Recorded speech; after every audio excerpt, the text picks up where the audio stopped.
नमस्ते दोस्तों, कैसे हो आप सब लोग। उम्मीद है आप सब लोग बहुत अच्छे हो। हम भी यहाँ बहुत अच्छे हैं। तो आप सबका स्वागत है हमारे साथ एक नए ब्लॉग में, हमारे चैनल आयु और मार्क में। तो आप सबको थंबनेल देख के पता चल ही गया होगा कि आज का हमारा ये ब्लॉग किस टॉपिक पे होने वाला है। तो हाँ, अभी हमारा पहला बोशक यानी कि बेंगोलियों का नया साल आने वाला है। कुछ ही दिनों में पहला बोशक है, तो उससे पहले हम सब घर का अच्छे से साफ़ सफाई करते हैं। तो आज मैं अपने घर का साफ़ सफाई कर रही हूँ और उसी के रिलेटेड मैं आप लोगों के साथ शेयर करने वाली हूँ।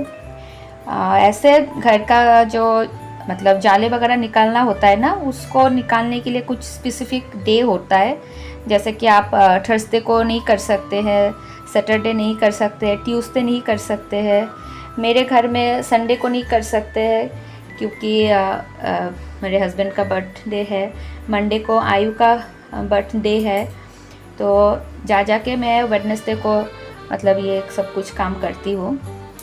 तो आज भी वेडनेसडे था और मैं लग गई थी घर का साफ़ सफाई करने। सुबह उठ के ही मैं सारा लग गई थी। तो सबसे पहले मैंने बेडरूम से शुरू किया था। तो बेडरूम का वाल्सों का जाली वगैरह निकाल के फिर मतलब सारा जो मतलब डीप क्लीनिंग होता है वो सब कुछ करना था। और आयु को उसके पापा संभाल रहे थे हॉल में, लेकिन बीच बीच में वो आ रही थी। ये देखिए, वो तो उसने थोड़ा सा झलक आप लोगों को दिखा दिया था अपना। तो बीच बीच में वो आ रही थी, उसके पापा फिर उसको खींच के लेके जा रहे थे। और ऐसे नॉर्मली घर का जाली वगैरह तो 20-25 दिन में एक बार निकालना ही पड़ता है। लेकिन जो पहला बोशक या फिर दुर्गा पूजा, उसके पहले जो डीप क्लीनिंग होता है वो अलग ही होता है। उसका मतलब अलग सा एक वो रहता है ना। हम सब के लिए मतलब कोई त्यौहार आता है तो उससे पहले जो डीप क्लीनिंग होता है उसका एक मतलब जोश भी अलग होता है, एक फीलिंग्स भी अलग होता है। तो देखिए, यहाँ आप लोगों के साथ बातें करते करते मेरे बेडरूम का सारा जाली निकल चुका है। और फिर मैंने जो है खिड़की वगैरह अच्छे से पोंछ लिया है। खिड़की वगैरह मेरा उतना फ्रिक्वेंटली पोंछना नहीं होता है। वही आपका स्पेशली बेडरूम का खिड़की तो मैं 1.5-2 महीने में ही एक बार पोंछती हूँ। हॉल वाला खिड़की मैं ज़्यादा फ्रिक्वेंटली साफ़ करती हूँ क्योंकि आयु उस खिड़की में खेलती रहती है। और बाकी जो है बेडरूम का मेरा थोड़ा मतलब 2 महीने जैसे में ही मैं एक बार करती हूँ साफ़। और हम लोग जब दिल्ली से वापस आए थे, आप लोगों ने शायद मेरा पिछला ब्लॉग देखा होगा, तो आप लोगों को पता होगा कि हम लोग कुछ दिन पहले दिल्ली गए हुए थे। तो वहाँ से आने के बाद भी मैंने पूरा घर का साफ़ सफाई जाली वगैरह हटा के पूरा कम्प्लीटली डीप क्लीन किया था। लेकिन अभी 1 महीने से थोड़ा ज़्यादा ही हो गया है, तो अभी फिर से घर का पूरा अच्छे से डीप क्लीनिंग करना था वैसे भी। और अभी क्योंकि पहला बोशक या फिर नया साल आने वाला है तो उस हिसाब से भी एक ही साथ मैंने कर लिया। फिर आप लोग शायद नोटिस कर रहे हैं कि हमारे फ्रिज के ऊपर बहुत सारा सामान रखा हुआ है। ये एक्चुअली इसलिए रखा है क्योंकि फ्रिज के ऊपर आयु का हाथ नहीं पहुंचता है। तो अदरवाइज़ अगर सामान नीचे रहता है तो वो तो सारा पकड़ती है, छूती है। तो हम लोग जितना भी सारा ऊंचा जगह है, जैसे फ्रिज के ऊपर, डाइनिंग के ऊपर, जितना भी ऊंचा जगह है वहाँ पे हम लोग सामान ज़्यादातर रख देते हैं। फ्रिज के ऊपर तो मोस्टली जो है हमारा डेली यूज़ का जैसे तेल, कंघी वगैरह, ये सब कुछ, थोड़ा बहुत मेरा मेकअप का आइटम, ये सब कुछ ऊपर में रहता है। नहीं तो और आयु का भी थोड़ा बहुत सामान, उसका क्रीम्स वगैरह, लोशन वगैरह ऊपर रहता है। नहीं तो फिर उसके नीचे अगर कहीं पे रखेंगे ना ड्रॉयर्स वगैरह में, तो वो निकाल लेती है। उसको आता है वो सब कुछ खोल खाल के वो निकाल लेती है। तो इसलिए मोस्टली फ्रिज के ऊपर ही अभी रख रहे हैं। अभी टेम्पोरेरीली कुछ सालों तक शायद हमें ऐसे ही चलाना होगा, उसका कुछ नहीं कर सकते। तो मैंने अच्छे से जो है सारा सामानों को निकाल के साफ़ कर लिया है। और मैं जो है ना सारा मतलब जैसे मेरे फ्रिज का कवर हो गया, या फिर मेरे, आप लोग शायद मेरे वार्डरोब भी देख रहे हो, वार्डरोब में भी कवर लगा हुआ है। ये मेरे मम्मी ने सिल के दिया था। ये जो मेरा जो कपड़ों का जो हमारा वार्डरोब है, इसके मतलब तीनों साइड में और ऊपर में, मतलब ये 4 साइड से अच्छे से कवर है कपड़े से, तो इससे ना गंदगी नहीं फैलता है। और मैं जो है इन सारे कपड़ों के ऊपर भी एक मतलब प्लास्टिक का कुछ एक दे के रखती हूँ, ताकि मतलब वो कपड़ा भी थोड़ा कम गंदा हो। ये मैंने मेरे मम्मी से ही सीखा है। वो बोलती है कि कवर्स के ऊपर भी प्लास्टिक का कुछ लगा दो, एक प्लास्टिक से उसको ढक लो, ताकि गंदा मतलब कवर भी थोड़ा कम गंदा हो। और ये देखिए, ये जो एक फ्लोर वेस है, इसको मैं आयु के पैदा होने से पहले ही लेके आ गई थी खरीद के, लेकिन मैं आज तक इसका मतलब कोई हल नहीं ढूंढ पाई। मैं इसको कहाँ पे रखूँगी, कैसे इसको डेकोरेट करूँगी, वो मुझसे नहीं हो पाया। और अभी आयु भी छोटी है, वो तो पकड़ के तोड़ देगी बोल के भी मैंने उसको अभी नहीं किया है। लेकिन हाँ, ये मैं 2 साल पहले से ही मैंने इसको ख़रीद लिया था, और ये अभी जा के फाइनली इसका जगह जो है फ्रिज के ऊपर था। देखिए, बातें करते करते मेरा वार्डरोब भी साफ़ हो गया, और फिर मैंने अपने बेड का हेड रेस्ट को भी अच्छे से साफ़ कर लिया, और फिर बाकी का जो है सब कुछ मैं धीरे धीरे कर रही थी। चादर वगैरह हटा के बेड को अच्छे से, जो भी साइड्स वगैरह है उसको अच्छे से मैंने कॉलिन से साफ़ कर लिया था। और फिर आप लोगों ने शायद नोटिस किया होगा कि हमारे बेडरूम में बहुत सारे चेयर्स है, कुर्सियाँ है। ये एक्चुअली हमारे डाइनिंग टेबल का कुर्सियाँ है, डाइनिंग टेबल के साथ जो कुर्सी आता है वो है।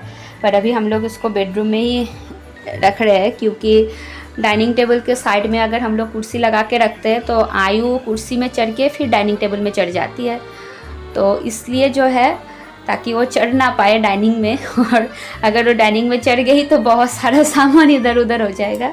इसीलिए जो है कुर्सियों को हमने हटा दिया है डाइनिंग के पास से, और उसको बेडरूम में रख दिया है। ये देखिए, आयु भी आ गई थी मेरा हेल्प करने के लिए फिर उसके पापा उसको लेके गए। तो ऐसे ही फटाफट से जो है कुर्सी वगैरह सब कुछ साफ़ करके फिर मैंने जो है जो लास्ट पोर्शन है फ्रिज का उसको साफ़ कर लिया। ऐसे नॉर्मली फ्रिज का जो अंदर का पोर्शन होता है वो 20-25 दिन में मैं एक बार साफ़ कर लेती हूँ अच्छे से। लेकिन फ्रिज के पीछे वाला जो हिस्सा है उसको उतना फ्रीक्वेंटली साफ़ नहीं हो पाता है, उसको मैं निकाल के उतना फ्रीक्वेंटली साफ़ नहीं करती हूँ।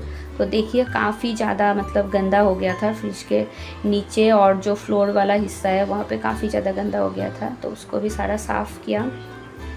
अभी तो मैं फ्रिज का बाहरी पोर्शन को ही साफ़ करूँगी, मतलब फ्रिज का पीछे और साइड्स वगैरह ही मैं साफ़ करूँगी, लेकिन फ्रिज के अंदर वाले हिस्से को मैं फिर बाद में करूँगी। अभी सारा मैं इसका पीछे का पोर्शन और सारे साइड्स वगैरह को अच्छे से मैंने जो है गीले कपड़ों के साथ उसको पहले पोंछ लिया था, और फिर उसके बाद मैंने एक सूखे कपड़े से मैं थोड़ा सा कॉलिन लगा के उसको अच्छे से मैंने पोंछ लिया है। और फ्रिज का जो अंदर का पोर्शन है उसको मैं बाद में साफ़ करूँगी, अभी नहीं, क्योंकि उस पोर्शन में खाना वगैरह का सामान या फिर सब्ज़ी वगैरह रखा होता है, तो उसको फ्रेश होकर पूरा घर भर साफ़ होने के बाद, नहा धो के आने के बाद फिर मैं उसको जैसे ही मुझे टाइम मिलता है, शायद आज हो भी ना पाए, जब भी मुझे जैसे जैसे टाइम मिलता है उसी हिसाब से मैं उसको साफ़ कर लूँगी। और देखिए, मेरा फ्रिज भी साफ़ हो गया था। फिर मैंने जो है उसके सामने वाला पोर्शन को साफ़ कर लिया, और अभी बस मेरा बचा था फ़ैन को साफ़ करना। तो फ़ैन मेरे लिए थोड़ा ज़्यादा ऊंचा हो जाता है, फिर भी मैंने उसको जैसे तैसे मैं उसको साफ़ कर लेती हूँ। और हमारे यहाँ फ़ैन बहुत जल्दी गंदा होता है, महीने में एक बार तो उसको साफ़ करना ही पड़ता है, बहुत ज़्यादा ये गंदा हो जाता है। तो फ़ैन वैन साफ़ करने के बाद मेरा बेडरूम का सफाई ऑलमोस्ट ख़त्म हो गया था, और इतना करते करते 9 भी बज गया था। तो फिर मैंने थोड़ा ब्रेक लिया और हम लोगों ने ब्रेकफास्ट कर लिया, फटाफट से रोटी वगैरह खा लिया था। रोटी और पपीते आलू की सब्ज़ी बना लिया। वो खाने के बाद फिर जो है थोड़ा छाछ पी लिया था, क्योंकि गर्मी बहुत ज़्यादा है। आज 41 डिग्री सेल्सियस चल रहा है, तो गर्मी बहुत ज़्यादा है, तो हम लोगों ने थोड़ा छाछ पी लिया। इतना काम करने के बाद थोड़ा हमें जो है राहत भी मिला। और फिर हस्बैंड को ऑफ़िस के लिए भी निकलना था, तो मैंने उनको तो लंच ऑफ़िस में मिलता है, तो मैंने उनके लिए थोड़ा सा सलाद और थोड़ा सा स्नैक्स पैक करके दे दिया था। फिर उसके बाद जो है मैं फिर बाकी का मतलब जो हॉल, किचन, ये सब कुछ जो साफ़ करना था उसके बाद मैं करूँगी। लेकिन जो है थोड़ा बहुत मैंने ब्रेक ले लिया, लगभग 9 बजे से 10:30 बजे तक थोड़ा ब्रेक लिया। उसमें हमने ब्रेकफास्ट किया, फिर जो है साँच वगैरह पिया। मैंने थोड़ा नहा भी लिया था, एक बार मैंने नहा भी लिया था। नहा के फिर थोड़ा मैंने भगवान जी को भी जगा लिया था। तो ये शॉर्ट ब्रेक के बाद फिर से मैं लग जाती हूँ जो है हॉल का साफ़ सफाई करने के लिए। हस्बैंड मुझे मना कर रहे थे, वो बोल रहे थे कि मुझे ऑफ़िस के लिए निकलना है तो तुम आयु के साथ अकेला मत करो, बाद में किसी दिन कर लेना, क्योंकि अकेला आयु को देख के ना थोड़ा मुश्किल हो जाता है। पर मैंने बोला कोई बात नहीं है, आप जाओ, मैं आराम से कर लूँगी। नहीं तो फिर से जो है ठीक है, एक साथ कर लेते हैं सारा काम।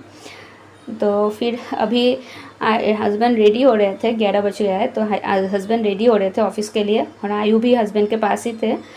तो तब तक मैंने फटाफट से थोड़ा हॉल का मतलब सफाई वगैरह, डस्टिंग मतलब जाले वगैरह निकालना शुरू कर दिया था। और ये देखिए मैंने झाड़ू लगा के जो है बल्ब जो है उसका वो बंद हो गया था। मैंने झाड़ू लगाया थोड़ा सा और वो बल्ब बंद हो गया था। फिर मैंने बहुत देर कोशिश भी किया इसको ऑन ठीक करने के लिए, लेकिन ये ठीक हो ही नहीं रहा था। 2-3 बार मैंने इसको ट्राई किया।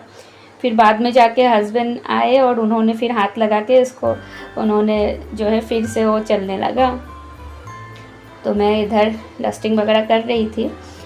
अगर जाले सारा निकल जाता है फिर आयु अगर इस कमरे में आती है तो ठीक है, नहीं तो फिर उसको डस्ट वगैरह गिरेगा, वो बच्ची है। तो बस वही कोशिश कर रही थी कि जब तक आयु हस्बैंड के पास है तब तक मेरे जाले वगैरह सारा निकल जाए, इसलिए मैं फटाफट कर रही थी क्योंकि हस्बैंड को भी जल्दी ऑफ़िस के लिए निकलना था। तो जितना हो पा रहा था मैं फटाफट जो है जाले वगैरह निकाल रही थी। और हाँ, आज जो है गर्मी बहुत ज़्यादा है, 41 चल रहा है, तो हालत अभी ख़राब हो रहा था, पूरा पसीना पसीना हो जा रही थी। देखिए मेरे हस्बैंड भी अभी रेडी हो गए हैं और वो भी ऑफ़िस के लिए निकलने वाले हैं। आयु अपने पापा के पास ही है, लेकिन मैं उसको कैमरे में नहीं ले रही हूँ क्योंकि गर्मी के वजह से वो उतना प्रॉपरली ड्रेस्ड नहीं है। हस्बैंड का ऑफिस जाने के बाद आयु भी अपने पापा के साथ ऑफिस, पापा बाय बाय ऐसा बोल रही है। वो भी थोड़ा वो कर रही थी, पापा को ऑफिस जाते टाइम वो थोड़ा, सारे बच्चे ही करते हैं, तो वो थोड़ा वो कर रही थी।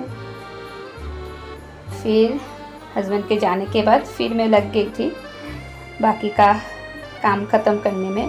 और ये देखिए आयु चढ़ गई थी डाइनिंग के ऊपर, और जब तक मैं इधर जाले वगैरह दूसरे साइड में निकाल रही थी मैंने उतना ध्यान नहीं दिया था आयु की ओर, और वो डाइनिंग टेबल के ऊपर चढ़ गई थी और डाइनिंग टेबल के ऊपर उसके पापा का एयरपोर्ट जो है वो रखा हुआ था, और उसने एयरपोर्ट के साथ अपना जो है जलवा वो दिखा दिया।